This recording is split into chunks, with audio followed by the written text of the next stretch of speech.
it's a time to decide, do we run the technology? Does the technology run us? Are we going to continue to have elections that mean anything? Are we going to continue to think for ourselves, or are we going to just let the biggest tech companies decide who wins every election from now on? I look at search, and I look at Google News, and I see what it's doing, and I see Google executives go to Congress and say that it's not manipulated, it's not political, and I'm just so sure that's not true. I think the big problem that we have today is there's an ambiguity about whether tech is neutral or whether it's biased. And, I think as someone with a PhD in computer science and 5 years of working at one of the world's top computer science companies, I don't see any doubt that it's very politically biased.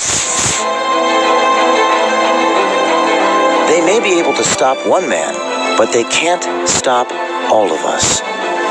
Your courage will be contagious, and it will awaken a sleeping giant. Be a catalyst for change. Be brave. Do something.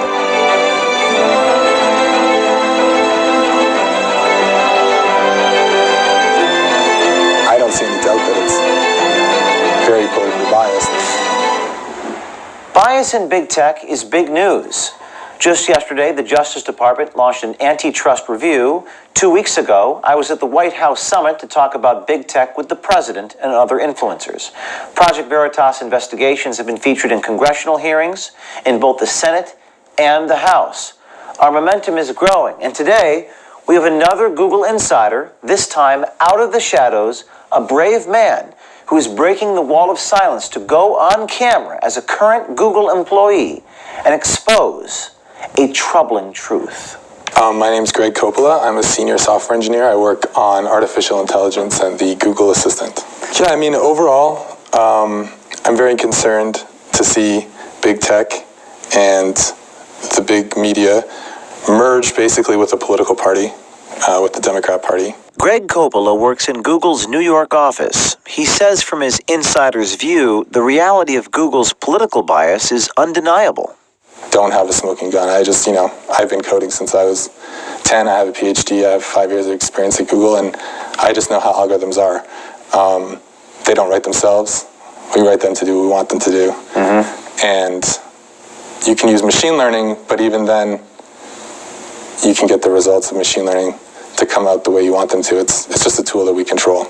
I look at search, and I look at Google News, and I see what it's doing, and I see Google executives go to Congress and say that it's not manipulated, it's not political, and I'm just so sure that's not true.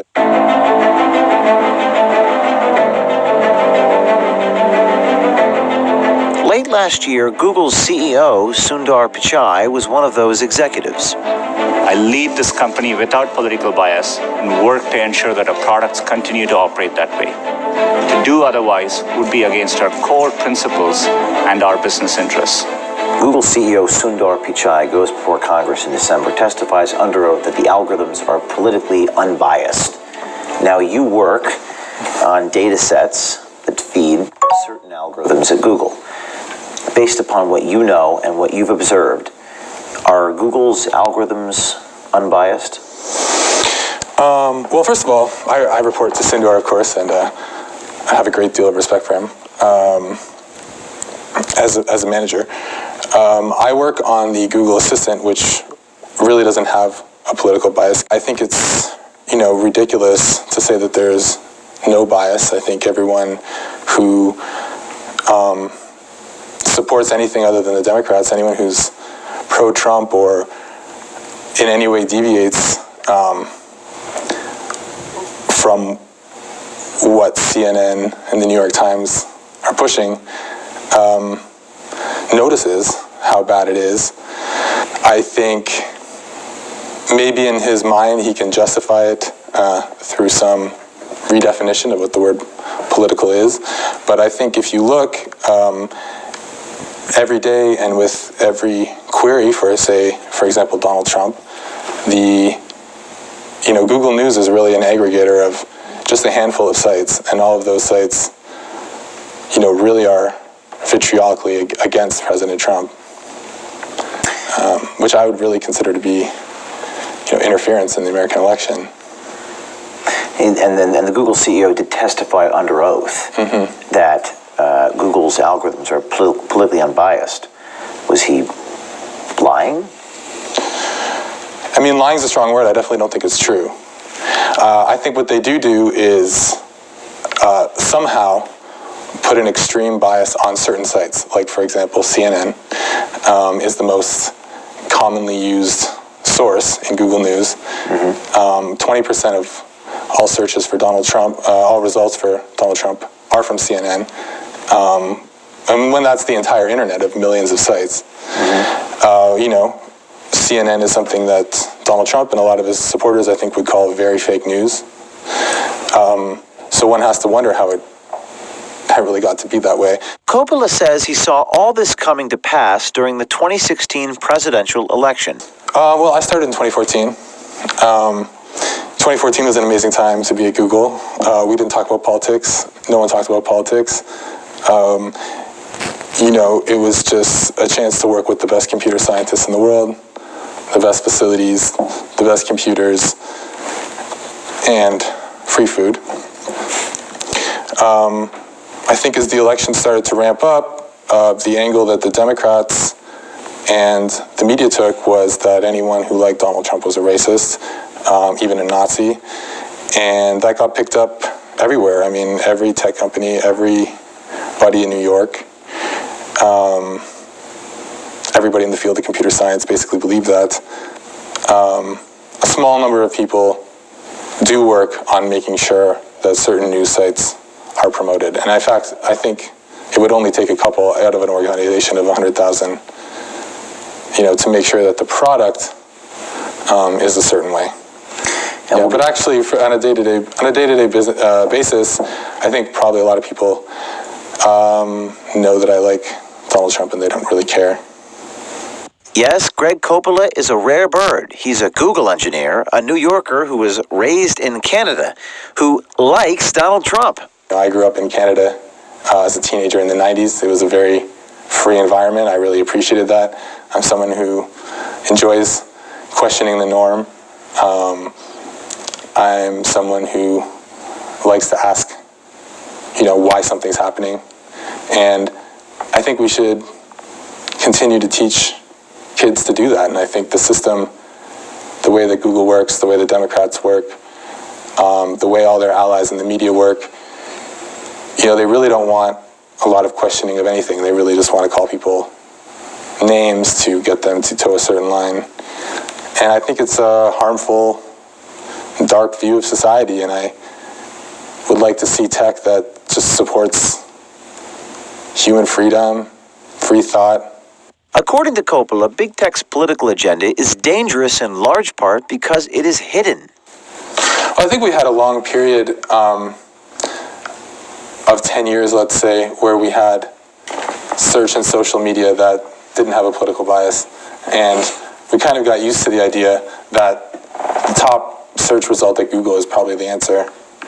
And Robert Epstein, who testified before Congress last week, looked into it and showed that, the vast majority of people think that if something is higher rated on Google search than another story, that it would be more important and more correct.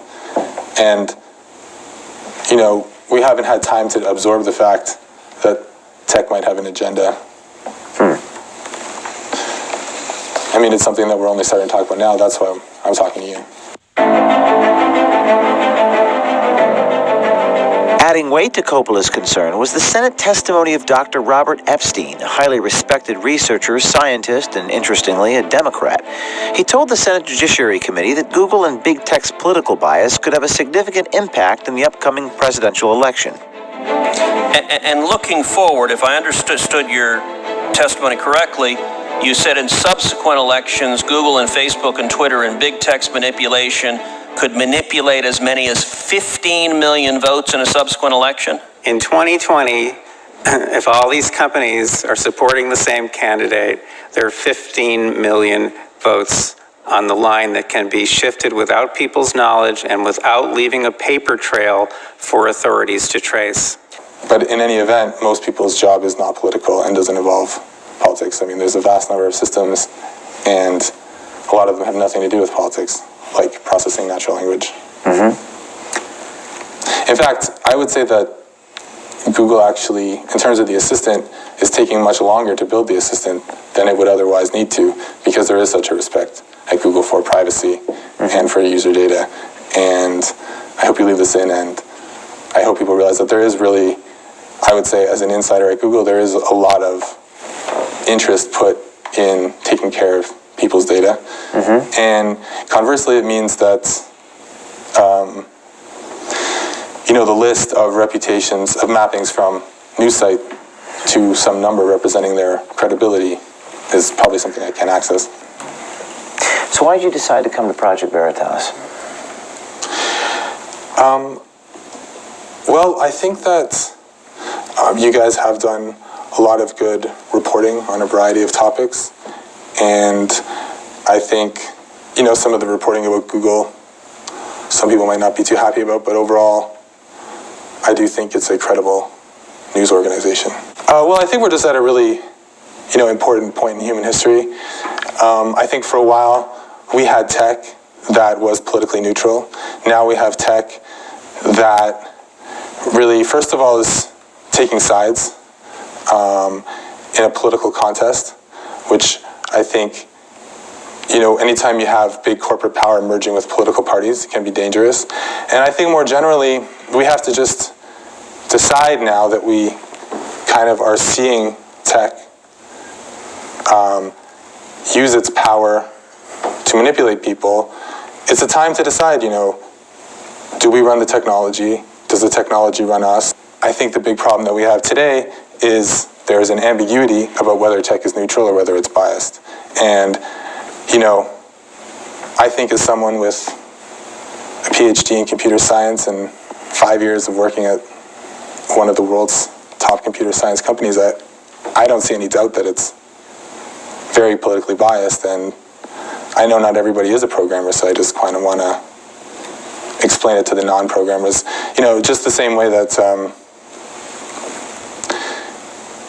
someone who doesn't know about wine might need to be told by a sommelier, or the way someone who doesn't know about cars might need to be told by a mechanic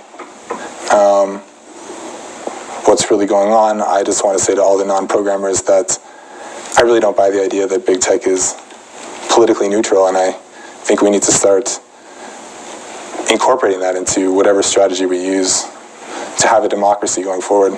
Are we going to continue to have elections that mean anything?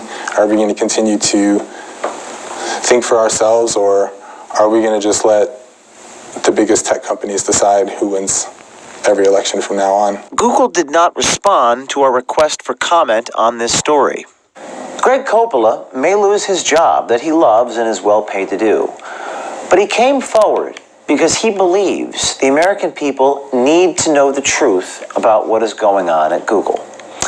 At Project Veritas, we are committed to telling these stories, to emphatically protecting those who wish to remain in the shadows, but at the same time, leak us documents and information. And for those brave insiders who do step into the light, we praise you. Remember, this is about the preservation of democracy, but that requires brave people, citizens, coming forward. And the big tech companies can't deny and can't stop an army of whistleblowers.